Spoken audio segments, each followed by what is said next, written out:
Interesting ভাষার সীমানা আমাদের চিন্তার সীমানাকে নির্ধারিত করে দেয়। আর ফিওরবোর্ড মতে পৃথিবীর ইতিহাসের সকল লেখক তাদের নিজেদের ভাষায় সাহিত্য তৈরির সাহস দেখানোর ফলে পরবর্তী সময়ে দর্শন, বিজ্ঞান, প্রযুক্তির ভাষা এবং মানুষের অন্যান্য সৃজনশীল প্রয়াসের দ্বার উন্মোচিত হয়েছে। এই পর্যায়ে আমরা ভাষার উপনিবেশায়ন এবং ভাষার রাজনীতি নিয়ে আলোচনা শুনবো জনাব সৈয়দ নিজারের কাছে। এবং স্যার আপনার কাছে আমার অনুরোধ যে নিজের ভাষার সাহিত্য রচনার গুরুত্ব কতটুকু এই বিষয়ে যদি একটু আলোকপাত করেন। এবং স্যার আমাদের একটু সময়ের সীমাবদ্ধতা আছে, আমরা 20 মিনিটের মধ্যে শেষ করব। অবশ্যই। প্রথমেই সবাইকে উপস্থিত সকলকে শুভেচ্ছা। নোমানকে ধন্যবাদ ডিকলোনাইজিং মাইন্ডটা অনুবাদ করার জন্য, আর মারুফ আপাকে অসংখ্য ধন্যবাদ বইটা প্রকাশ করার জন্য এবং আমাদেরকে কথা বলার সুযোগ করে দেওয়ার জন্য। এরকম কঠোর একটা শব্দ, সেটা হচ্ছে পরিবেশ, সেটা নিয়ে এবং হচ্ছে যে ইউনিভার্সিটি অফ এশিয়া প্যাসিফিককে ধন্যবাদ এই ধরনের আয়োজনে সহায়তা করার জন্য। আমি আলোচনাটা মোরলেস মানে এখানে অডিয়েন্সে আমার মনে হচ্ছে যে বিভিন্ন ধরনের অডিয়েন্স আছেন। কারো কারো মানে ভিউ পরিবেশন, ডিকলোনাইজেশন, পোস্ট কলোনিয়ালিজম এগুলো নিয়ে ব্যাপক নলেজ আছে এখানে অডিয়েন্সের। আরেক অংশ আছে আমাদের মানে হয়তোবা যে যাদের ভিউ পরিবেশন শব্দটার সাথে বেশি পরিচিত না, তো আমি মনে করি যে একটা গল্প দিয়ে শুরু করা যেতে পারে। সেই গল্প তোমাদের সহায়তা করতে পারে যে ভিউ পরিবেশনটা কি বুঝতে, অথবা উপনিবেশিকতা এবং উপনিবেশন। ওই যে আপনার ঢাকা শহরে তো ফ্লাইওভারে ভর্তি, তো মালিবাগ আছে না, মালিবাগের ওইখানে এবং হচ্ছে যে মোচাকের ওইখানে একটা ফ্লাইওভার আছে। সাধারণত আমরা ফ্লাইওভার কেন করি, যে ধরুন 4টা রাস্তা আছে, সোজা এদিকে যাচ্ছে যাতে কন্টিনিউয়াস ট্রাফিকটা ফ্লো থাকে, উপরের দিকে আরেকটা রাস্তা করে দিই এই কারণে যেন উপরের দিকে কন্টিনিউয়াস একটা ফ্লো থাকে। কিন্তু একটা বিরল জিনিস দেখবেন, সেটা হচ্ছে মালিবাগের ফ্লাইওভারের মধ্যে, সেটা হচ্ছে জানেন ফ্লাইওভারের উপরে ট্রাফিক লাইট দেওয়া। এখন খুব স্বাভাবিক একটা প্রশ্ন আসতে পারে, ফ্লাইওভারের উপরে কেন ট্রাফিক লাইট দেওয়া? কারণ ট্রাফিক লাইট তো অ্যাভয়েড করার জন্য ফ্লাইওভার করা হয়েছে এবং শুনেছি 900 কোটি টাকা দিয়ে এই ফ্লাইওভারটা করা হয়েছে। এবং পরে জানতে পারলাম কি জানেন, সেটা হচ্ছে যে কোম্পানিটা এই ফ্লাইওভারটা ডিজাইন করেছে সেই কোম্পানি হচ্ছে কানাডা, এবং তারা জানতো না আমাদের দেশে গাড়ি চলেছে বাম পাশে, তারা ডিজাইন করেছে ডান পাশে। ফলে যেটা হচ্ছে এটার যে বেসিক যে কার্যকরিতা আছে এটাই একদম নেই। এখন প্রশ্ন হচ্ছে খুব স্বাভাবিকভাবে এই কিন্তু লোকাল ইঞ্জিনিয়ার দেখতেছিলেন, মানে যে সেতু বিভাগে, কিন্তু ফ্লাইওভার সেতু বিভাগের আন্ডারে সেতু বিভাগের ইঞ্জিনিয়াররা দায়িত্বে ছিলেন, তারা তো এটা দৃষ্টিগোচর হওয়ার কথা। এখন আমরা অনেকে ভাবতে পারি কেন এটা তো দুর্নীতি অদক্ষতার কারণে, অথবা এমনও হতে পারে যে কোনো এক ইঞ্জিনিয়ারের কাজ চোখেটা ধরা পড়েছে কিন্তু উনি কনফিডেন্ট ছিলেন না যে এটা আদৌ সমস্যা কিনা না। তার একটা কারণ কি হতে পারে, আমরা অনেক সময় ভাবি কি জানেন, সেটা হচ্ছে যে পশ্চিমা ইউরোপ এখান থেকে যে জ্ঞানটা আসে সেটা হচ্ছে সত্য জ্ঞান, এবং এটাকে আমাদের চ্যালেঞ্জ করার ক্ষমতা থাকে না। এটাই তাহলে হীনমন্যতা এবং মানে যে এবং সত্যভূম তৈরি করে, মানে সত্যের মতো মনে হয় কিন্তু আসলে সত্য না। এইটাকে বলা যেতে পারে এক ধরনের উপনিবেশন। এখন খুব স্বাভাবিকভাবে আপনি বলবেন যে উপনিবেশ তো এখন নাই, তাই না? তাহলে এই উপনিবেশন শব্দটা কোথেকে আসছে এবং হচ্ছে যে উপনিবেশনের সাথে উপনিবেশের সম্পর্কটা কি, এইটাও একটু পরিষ্কার করা দরকার। তার মানে খুব কঠিন যে সেটা, এবং সেই সাপেক্ষে একটি নবী এবং সেই সাপেক্ষে যে সাহিত্যের আলোচনা আমরা ঢুকতে পারি খানিকটা হতে পারে। তো খুব স্বাভাবিকভাবে আপনি যদি খেয়াল করেন সেটা হচ্ছে যে উপনিবেশ কেন, উপনিবেশ যেটা আমরা কলোনি বলি, এটা আসলে মানে যে প্রায় 2,500 বছর ধরে বুঝতে পেরেছেন আমরা দেখি যে এই ধরনের প্রক্রিয়া চলছে। প্রবান্ডের কলোনি ছিল, স্টেটের কলোনি ছিল। ইভেন যে উপনিবেশ শব্দটা আমরা জানি যে ইংলিশ কলোনি শব্দটা এসেছে হচ্ছে যে কলোনি শব্দ থেকে ল্যাটিন শব্দ, যেমন বাংলাদেশ শব্দটা উপনিবেশ, এই শব্দটা আসছে কিনা হরিবংশ প্রথম আমরা পাই। হরিবংশ হচ্ছে কি, সেটা হচ্ছে মূলত মহাভারতের যেটা পরিশিষ্ট অংশ আছে সেই পরিশিষ্টটা ধারণ করা হয়তো লেখা হচ্ছে 1st সেঞ্চুরি বিসি থেকে। কারণ যে অশ্বঘোষ আছেন গৌতম বুদ্ধের চরিত্র যিনি লিখেছেন নাকি, ইনি মূলত এই হরিবংশের কথা উল্লেখ করেছেন। ফলে উপনিবেশ শব্দটা কিন্তু এখানে অনেক আগে থেকে আমাদের এখানে আলোচনা আছে। কিন্তু কি অর্থে আসলে উপনিবেশন আমাদের উপনিবেশ শব্দটা বোঝাতো, সেটা হচ্ছে বোঝাতে বুঝেছেন উপনগরী অর্থে, মানে সে নগরে থাকলে একটা উপনগর সেই অর্থে। কিন্তু আমরা যে অর্থে আজকালকে উপনিবেশ বুঝি, এটা বলা যায় কালির কাছে অভিজ্ঞান শব্দ করবে সম্ভবত 179 নম্বর চ্যাপ্টার বলে কথায় এবং শ্লোক 2526 নম্বর। সেটা হচ্ছে কি, আমরা যেটা আজকাল বলি সেটা হচ্ছে যে কোনো একটা বিশেষ জাতিগোষ্ঠী যে অন্য জাতিগোষ্ঠীকে ক্ষমতা বলে বা অন্যান্য কৌশল নিয়ন্ত্রণ করে সেটাকে উপনিবেশ বলা হয়ে থাকে। এখন এই পরিবেশের ঐতিহাসিক এবং অনেক সামাজিক পরিস্থিতি ইউরোপের এই নতুন উপনিবেশের সাথে বর্তমান অন্যান্য উপনিবেশের ফারাকটা কোথায়? এটা হচ্ছে কি জানেন, এটা শুধু যে অর্থনৈতিক এবং সামাজিক উপনিবেশ হয়েছে তাই না, এর পাশাপাশি যেটা হয়েছে জানেন, এক ধরনের মনস্তাত্ত্বিক উপনিবেশ। এই মনস্তাত্ত্বিকের সাথে ভাষার সম্পর্ক আছে, এই মনস্তাত্ত্বিকের সমস্ত সাংস্কৃতিক জ্ঞানকাণ্ডের সম্পর্ক আছে এবং অন্যান্য কিছু। নবী যে সময় আলাপটা করছেন, ইনি প্রথম লোক না যিনি আসলে যে উপনিবেশ যে নিয়ে আলাপ করছেন। ইনি মূলত পরম্পরার অংশ। এই পরম্পরায় অনেকগুলো অংশ আছে, যেটা আমার মনে হয় একটু বলে রাখা দরকার। সেটা হচ্ছে যে ডিকলোনাইজেশন একটা গ্রুপ, তারপর হচ্ছে পোস্ট কলোনিয়ালিটি, এদের মধ্যে ফারাকের জায়গা আছে, আমি কিছুক্ষণ পরে ব্যাখ্যা করছি। তারপর হচ্ছে ডিকলোনিয়ালিটি, গ্লোবাল সাউথ, এবং হচ্ছে আমরা বাংলাদেশে যে বাংলাদেশের বিপরিবেশন তথ্য হলে যে তথ্য ডেভেলপ করার চেষ্টা করছি, তার সাথে অন্যান্য ঘটনা কি ফারাক সেটা একটু আলোকপাত করবো আগে গ্রাজুয়ালি। তো এই 20 মিনিটের মধ্যে আলাপটা শেষ করবো আমার বিশ্বাস। তো ঠিক আছে, নবীর সময় লিখছে না, ওনার জন্ম হচ্ছে সম্ভবত 30-এর দশকে কেনিয়াতে, কলোনিয়াল কেনিয়াতে। 60-এর দশকের সম্ভব শেষের দিকে হচ্ছে অথবা 70-এর দশকে হচ্ছে যে কেনিয়া স্বাধীন হয়েছে। স্বাধীন হওয়ার কিছুদিন পর আসলে উনি এই লেখাগুলো লিখছেন। এখন খুব স্বাভাবিকভাবে যে সময় বিপরিবেশনের প্রথম দিককার আলাপগুলো দেখবেন আপনি, ম্যাক্সিমাম আলাপ হচ্ছে কি স্বাধিকার আলাপ বা স্বাধীনতা নিয়ে আলাপ।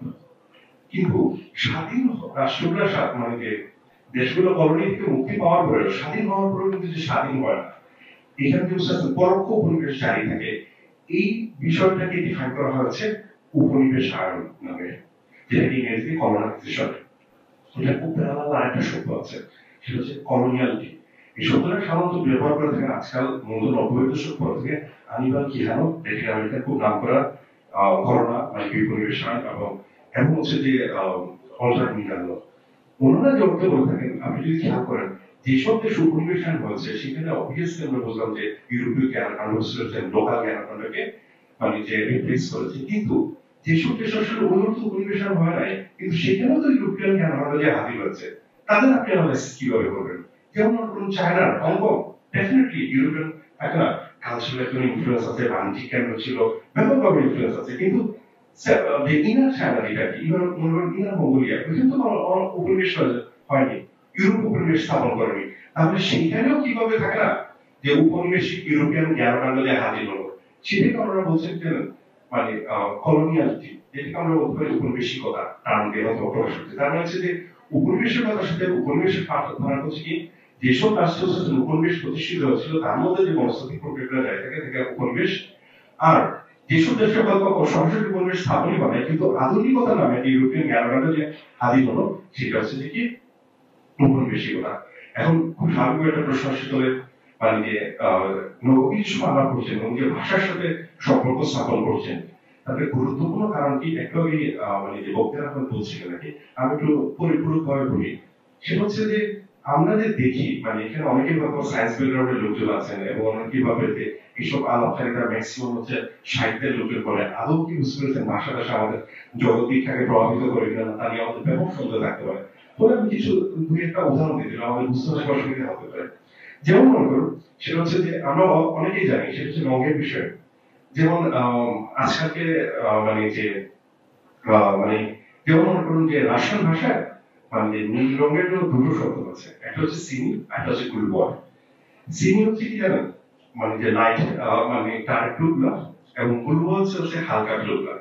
এখন প্রশ্ন হচ্ছে খুব স্বাভাবিকভাবে, সেটা হচ্ছে যে রাশিয়ান নাকি ব্লু বলে কোনো শব্দ আছে কিনা, তাদের কিন্তু নীল বলে কোনো শব্দ নেই, তাদের এই দুই শব্দ আছে। এখন প্রশ্ন হচ্ছে তারা যখন পারসিভ করে ব্লু বলে কি কোনো কিছু দেখে নাকি এই দুই ক্যাটাগরির মধ্যে দিয়ে দেখে। অনেক সাইকোলজিস্ট অনেকগুলো যে টেস্ট হয়েছে সেখানে দেখা যায় যে এই ভাষা সামহাও কি করে এই পারসেপশনটাকে প্রভাবিত করে। যেমন মনে করুন কি গ্রিক ভাষার মধ্যে আপনি ইউজ করেছেন লাইট ব্লু নামে একটাই মাত্র শব্দ পাবেন, যে কিসের জন্য, ইয়েলোর জন্য, গ্রে এর জন্য, গোল্ডেন কালারের জন্য, ইভেন গ্রিনের জন্য। প্রশ্ন করে তারা কি অন্যান্য কালারগুলোকে ডিস্টিংশন করতে কিনা না। অনেকে সাইকোলজিস্টরা মনে করেন মোস্ট প্রবাবলি আমাদের ভাষা কি করে চিন্তাকে শেপ করে। খুব গুরুত্বপূর্ণ এই আলাপটা খানিকটা লিঙ্ক আপ করার জন্য। এখন সবাইকে একটা প্রশ্ন করতে পারে, আমরা তো অনেকেই মনে করি ভাষার সাথে আসলে চিন্তা সম্পর্ক কি। একভাবে বক্তব্যে বলছিলেন, সেটা হচ্ছে কি যে ভাষার সীমানাই হচ্ছে চিন্তার সীমানা। কিন্তু এটা কেন, এটা খুব সংক্ষিপ্ত ছোট উদাহরণ দিলে ব্যাখ্যা করা যেতে পারে। যেমন মনে করুন আমার একটা কুকুর আছে আর কি বাসায়, এবং তার নাম হচ্ছে বেসি। এবং আমি কিছুক্ষণ পরে এই প্রোগ্রাম শেষ করে ফিরে যাব, কিন্তু আজকে মনে সম্ভবত বুধবার, তাই না? এবং 8-9 তারিখ হবে। তারপর কি এটা ভাবা সম্ভব আজকে বুধবার রাত 9টার সময় আমি সৈয়দ নিজার আলম মানে সাদা শার্ট কালো প্যান্ট পরে যে হাজির হবো না, এটা তার পক্ষে ভাবা সম্ভব না। কি কারণে ভাবা সম্ভব না? তার কারণ হচ্ছে কি জানেন, এই ভাবনাটার সাথে আপনার এই শব্দগুচ্ছ আছে কিনা না, তার ভাষায় বারের ধারণা আছে কিনা না, তার ভাষায় সংখ্যার ধারণা আছে কিনা না, এটা প্রভাবিত করে। তার ফলে অনেকে আমি দেখি, অনেকে যারা বিজ্ঞান টিজ্ঞান নিয়ে চর্চা করেন তারা অনেকেই ভাবেন কি জানেন, যে আমি চিন্তা করলাম এবং চিন্তাটা প্রকাশ করছি ভাষায়, আসলে কিন্তু বিশ্বভাবে মানে কাজ করে না। আপনার বড় সংখ্যক চিন্তা আজকে আমরা এটা করি সেটা ভাষা। তাহলে আপনি যেইভাবে বুঝতেছেন ভাষাটা জগৎকে দেখেন, ওই রেকর্ডটা বুঝতেছেন সামহাউ ডিটারমাইন করে আপনি কোন ভাষাতে দেখছেন। এবং এক্স্যাক্টলি এই কারণে দেখবেন জানেন, আমার ধারণা এটা অনেক ইংরেজি শিক্ষকরা আছেন, আপনার ছাত্রছাত্রীর পাশও দেখবেন জানেন কতগুলো কমন ইংরেজি ভুল করে, যেমন আর্টিকেল দেনা এ অথবা এন্ড অথবা দি, এবং বাঙালিরা সবসময় কনফিউজ, ইনক্লুডিং ইন্ডিয়ানরাও। তার কারণটা কি, আমাদের ভাষা আসলে এই আর্টিকেল গুলো নাই, অথবা এস বা ইএস এর এগুলো নাই। এবং প্রিপোজিশনের তো বিষয় তো ভয়ঙ্কর জটিলতা, কারণ কিভাবে দেখাবে, তার মানে হচ্ছে আমাদের এই যে দৃষ্টিভঙ্গিগুলো সেটা গভীরভাবে বুঝতেছেন, ভাষা আপনি কিভাবে দেখছেন সেটাকে প্রভাবিত করে।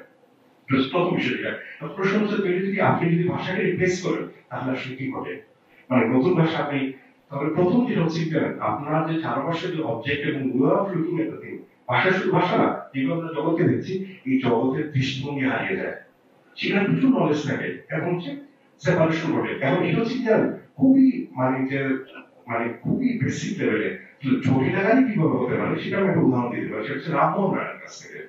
আমরা সবাই জানি রামমোহন রায় 1814-15 সালে মানে যে প্রচুর বুঝতেছেন উপনিষদ ইংরেজিতে অনুবাদ করেছেন, বাংলা অনুবাদ করেছেন।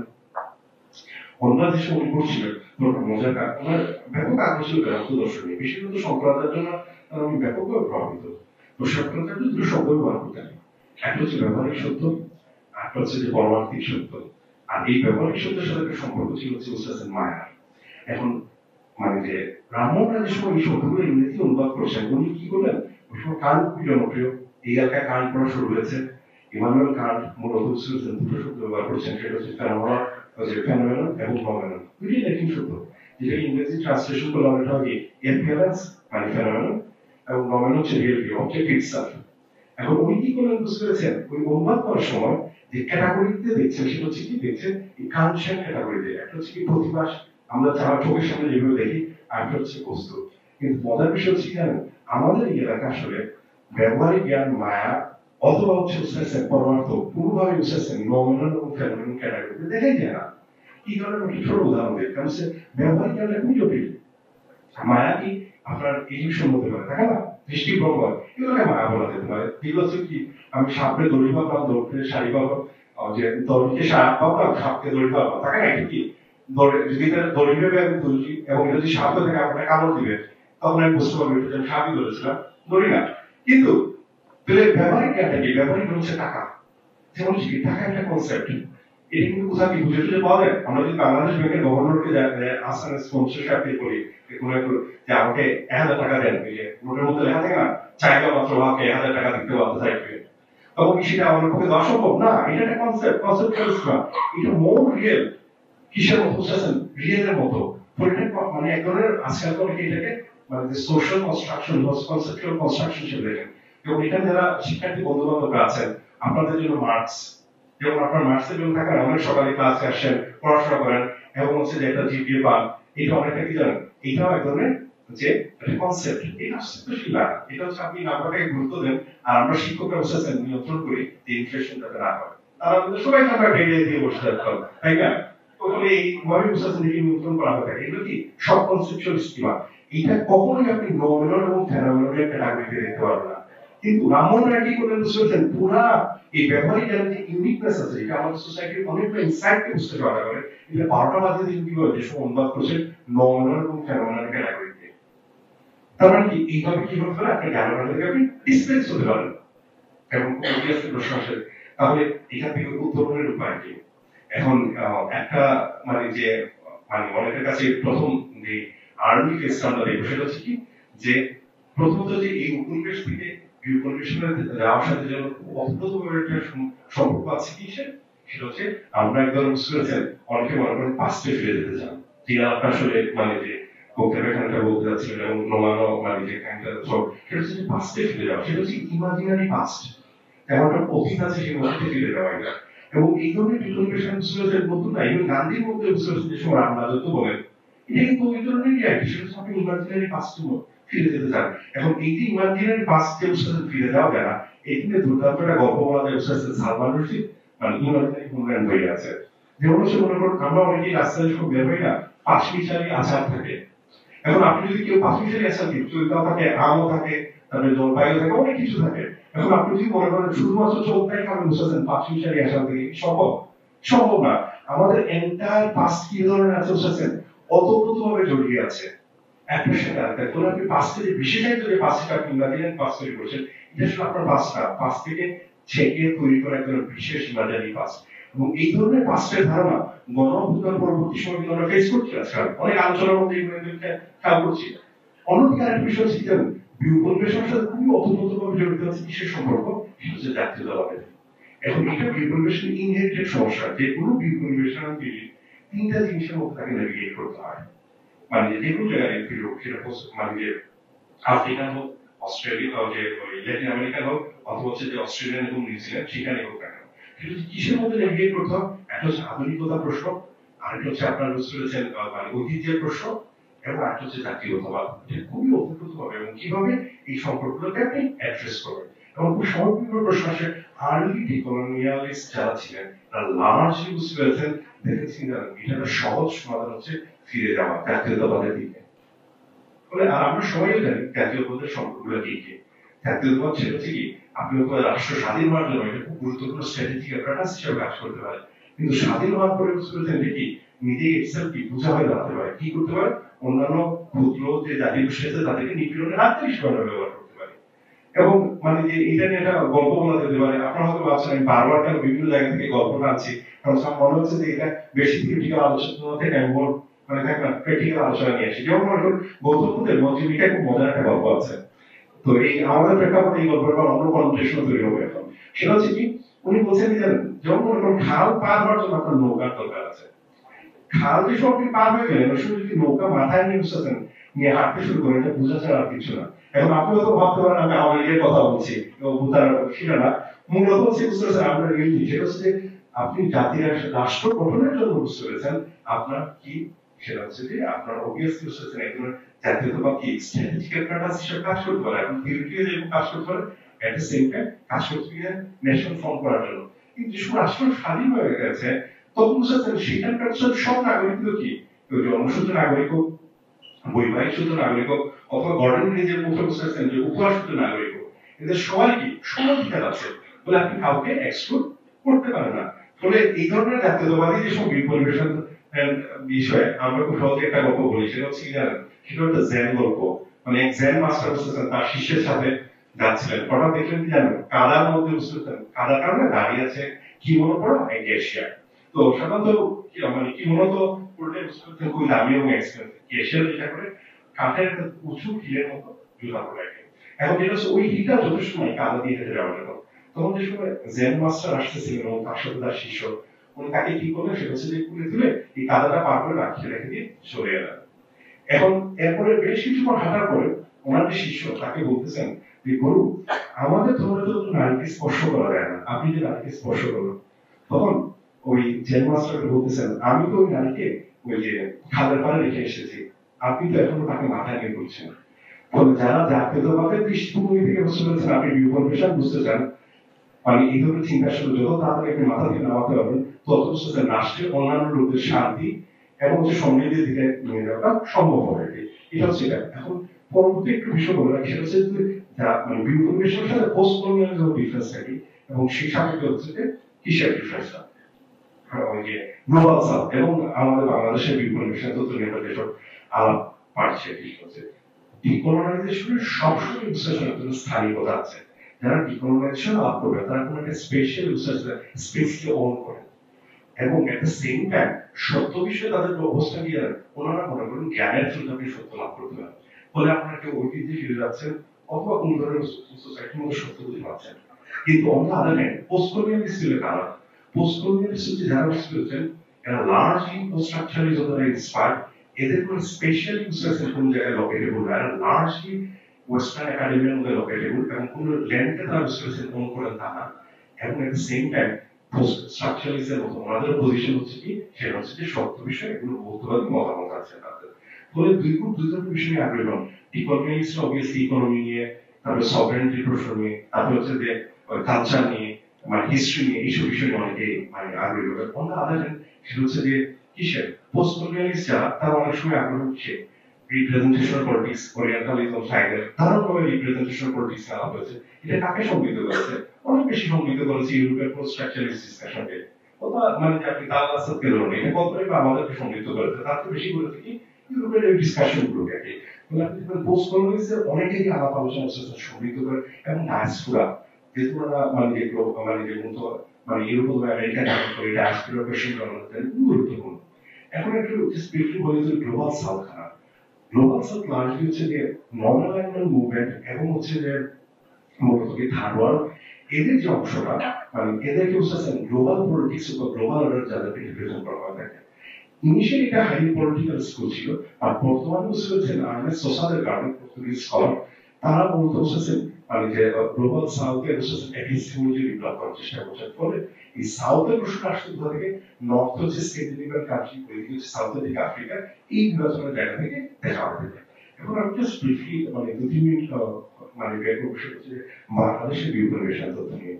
আমরা দীর্ঘদিন ধরে বলে আসছি, প্রায় এক যুগের মানে এক দশকের উপরে। সেটা হচ্ছে কি যে সেটা হচ্ছে যে বাংলাদেশে আসলে নিজস্ব স্থান কাল ভেদে আমাদের নিজস্ব ধরনের বিউপনিবেশ আনতে দরকার।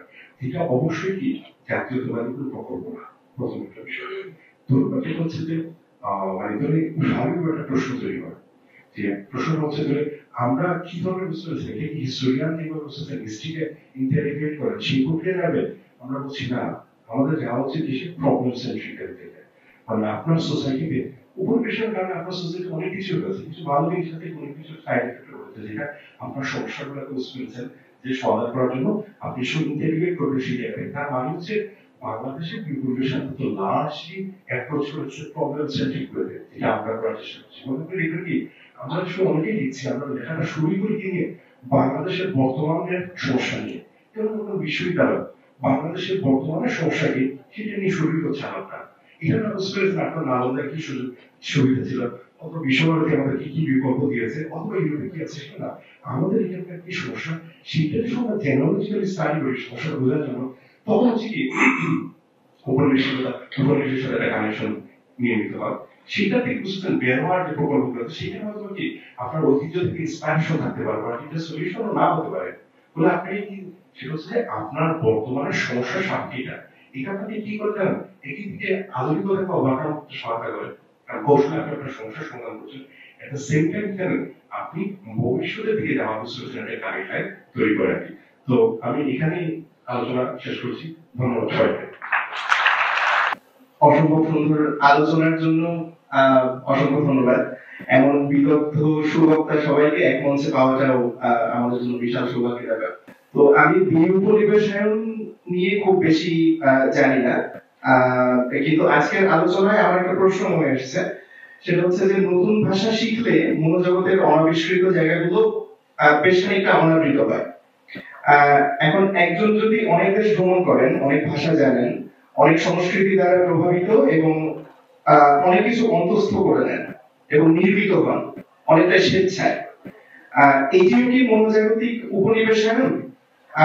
বিভিন্ন সংস্কৃতি থেকে উপাদান নিয়েও আমরা কিভাবে বিউপনিবেশিত থাকতে পারি? আর সৈয়দুল্লাহ কামিল স্যারের আলোচনায় অনেকটাই এর উত্তর চলে এসেছে, তবুও আমি সৈয়দ ইজাজ স্যারের কাছে একটু জানতে চাই যে প্রভাবিত হওয়া আর উপনিবেশিত হওয়ার মধ্যে কোনো মিল বা পার্থক্য আছে কিনা। ধন্যবাদ। ধন্যবাদ। প্রথমত হচ্ছে যে আমরা ইউএন সামের নাম জানি, ফাইয়ারের নাম জানি, অথবা মার্কো পোলো অথবা কিংবা বলতে, তারা তো বিভিন্ন দেশে গিয়েছে, বিভিন্ন আইডিয়া থাকে না, কাঁধে করে উঠে করে গাধার উপরে ভর্তি করে বই খাতা নিয়ে গেছেন। ফলে ওনারা বিভিন্ন জায়গায় যাওয়ার মধ্যে দিয়ে কি বুঝতে পেরেছেন উনি কি প্রভাবিত হয়েছে নাকি উপনিবেশিত হয়েছেন? উত্তর হবে প্রভাবিত হতে পারেন, আসলে একটা সিম্বাসিস তৈরি করেছে নাকি, কারণ একদম মিশ্রণ জায়গা। উপনিবেশনের সাথে খুব গুরুত্বপূর্ণ বিষয় যেটা কাজ করে সেটা হচ্ছে যে ডমিনেশন। এক, এবং এই ডমিনেশন মানে যে উপনিবেশ আসলে ব্যক্তির জন্য মানে এখানে অনেক ধরনের প্রশ্ন, যেমন মনে করুন সাপোজ আমার মেয়ে জন্মের পরে তাকে হয়তো ইংল্যান্ডে কোনো এক ইংলিশ পরিবার গ্রহণ করলো এবং তাকে দেখতে হয়তো বুঝতে যে নেটিভ ইংলিশের মধ্যে যে লাগে এবং সেই ভাষা বড় হয় এবং সেই ভাষার ভিতরের সে সেটি লাভ করে, তাহলে সে কি উপনিবেশিত না? উত্তর হচ্ছে না। তার কারণ হচ্ছে তার ভিতরে সেন্স অফ লস থাকে। তার কারণ হচ্ছে যে উপনিবেশনের সাথে মানে এলিয়েনেশনের একটা গুরুত্বপূর্ণ সম্পর্কের জায়গা আছে। এটা আসলে আমরা এই আলোচনায় খুব একটা গুরুত্বপূর্ণ মনে করিনি টেনে আনার জন্য। 2 নম্বর বিষয় হচ্ছে যে ধরুন এই যে এলিয়েনেশন অথবা বিচ্ছেদন, এটার ব্যাপারে ধরুন আমরা জানি যে মার্ক্সের আলোচনা আছে, মার্কোজারও আছে এবং হচ্ছে হেগেলেরও আছে। আমরা যারা বাংলাদেশের উপনিবেশের তথ্য থেকে আলাপ করি সেখানে আসলে ওই ডিজাইনটাই ভেরি ডিফারেন্ট। আমরা উপনিবেশন মানে যে ওই বিচ্ছেদনকে ভিন্নভাবে লোকেট করতে চাই এবং ভিন্ন আঙ্গিকে আর কি বলে এখানটা ফারাকের জায়গা আছে। এটা হচ্ছে এটা। দুই হচ্ছে আধিপত্য এবং হচ্ছে যে ওই মানে যে উপনিবেশনের ফারাকটা কোথায়, মানে যে এটা আমাকে সহজ বোঝা যায় সেটা হচ্ছে একটা জাতিগোষ্ঠীর অন্য জাতিগোষ্ঠীর আধিপত্য নির্মাণ করে, এটা নট নেসেসারিলি উপনিবেশন। কারণ এটা ফারাক করা খুবই গুরুত্বপূর্ণ। উপনিবেশনের করার বুঝতে আপনার জন্য ইন্টেলেকচুয়াল অ্যাপারাটাস লাগে, মানে এই ধরনের জ্ঞানজাতিক প্রকল্প লাগবে, যে প্রকল্পের মধ্য দিয়ে আপনি বুঝতে পেরেছেন আপন এবং আদারকে বুঝতে ডিফাইন করবেন এবং আদারকে আপনি বুঝতে পারছেন এক ধরনের হিরো হিসাবে উপস্থাপন করবেন এবং এর মধ্য দিয়ে তার ইতিহাস এবং ঐতিহ্য পুনর্নির্মাণ করার মধ্যে মানে যে মানে সত্তায় ধরে ইলিউশন তৈরি করবেন। ফলে এই প্রকল্পগুলো যখন পরিচালিত হয় তখন আমাদের উপরে এটা উপনিবেশন প্রক্রিয়া, মানে যারা আমরা এই শব্দটাকে যেহেতু একেবারে খুব সিলেক্টেড অর্থে ব্যবহার করি এবং এর বিপরীতে আপনি আধিপত্য রাখতে পারেন অথবা মানে বিভিন্ন ধরনের ইনফ্লুয়েন্স রাখতে পারেন। ধন্যবাদ। আর আরেকটা বিষয়, কি ভাষার বিষয়টা বলে রাখি, সেটা হচ্ছে যে আমি তার সময় বিভিন্ন জায়গায় মজা করে বলি যে সম্ভবত আমার মেয়ে এখন হচ্ছে যে ছোট মেয়েদের ক্লাস 1 এ পড়ে, এমন সর্বশেষ জেনারেশন আর কি যারা ইংলিশকে সেকেন্ড ল্যাঙ্গুয়েজ হিসাবে খুব গুরুত্ব সহকারে শিখবে আর কি। কারণ হচ্ছে টেকনোলজি, বাংলার তো এত ডেভেলপ করছে আমাদের টেকনোলজিটা, অন্যান্য ভাষাগুলো একটু সিগনিফিকেন্টলি ইমপ্রুভ করেছে। ফলে আসলে নর্মাল ডে টু ডে ইউজের জন্য সেকেন্ড ল্যাঙ্গুয়েজ শেখাটা হয়তো 30-40 বছরের মধ্যে একটা ইন্টারনেট চেঞ্জ হয়ে যাবে, যতটুকু অনুমান করা যায়। এবং এট সেম টাইম মনে রাখবেন উপনিবেশনটা মানে যে বুঝতেছেন যে পরবর্তী সময় গত 40 বছরের ব্যবহার করতে পেরেছিল কেন, সেটা হচ্ছে টেকনোলজির কারণে। যেহেতু ইন্টারনেট, তারপর হচ্ছে বিভিন্ন ম্যাটেরিয়াল অ্যাভেলেবল হয়েছে, ফলে এই প্রসেসটা পুরো টেকনোলজি কত খানিকটা সহায়তা করবে আর কি এই বিষয়টা ওভারকাম করতে আর কি। বাট বাংলার ক্ষেত্রে ঘটবে কিনা এটা একটা বড় প্রশ্ন, কারণ এখানে জন্য ইনভেস্টমেন্ট দরকার এবং হচ্ছে যে ট্রান্সলেশন মেকানিজম এবং টুলস গুলো অনেক বেটার দরকার। এটার ঘটবে কিনাকে মানে বলার উদ্দেশ্য, বাট আমরা মনে হয় ওভারঅল ওই প্রসেসের মধ্যে দিয়ে যাচ্ছে। ধন্যবাদ। ধন্যবাদ স্যার। আমরা